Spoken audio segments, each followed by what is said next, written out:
Ada yang berhenti simpan emas sebab orang kata emas mahal, which is betul-betul bagi mereka yang belum mula. Tapi bagi mereka yang dah mula, mereka dah start nampak bila waktu harga emas mahal, harga emas murah. Mereka dah ada benchmark untuk katakan emas tu murah atau mahal. Macam saya sendiri, saya mula simpan emas waktu tu harga RM187 untuk 1 gram.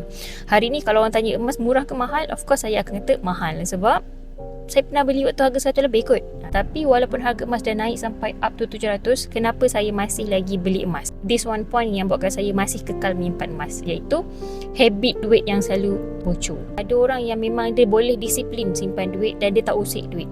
Tapi untuk saya secara personal, memang duit saya akan bocor. Dengan zaman-zaman sekarang yang semua benda di hujung jari, lagi rancaklah duit tu habis tanpa sebab. That's why saya masih membeli emas. In fact, sebab simpan emas, saya berjaya selesaikan banyak hutang. Saya boleh selesaikan hutang kredit kad, hutang kereta, dan banyak masalah kewangan ni sekarang dah tak sakit kepala lah sebab adanya emas. Jadi kalau tuan-puan dah kerja bertahun-tahun, duit simpanan RM1,000 pun tak pernah ada, mungkin emas boleh jadi turning point untuk tuan-puan ada simpanan yang lebih baik. Jadi kalau tuan-puan nak bermula, boleh hubungi saya untuk saya kat cara-caranya, atau follow saja step yang ada dekat pin video.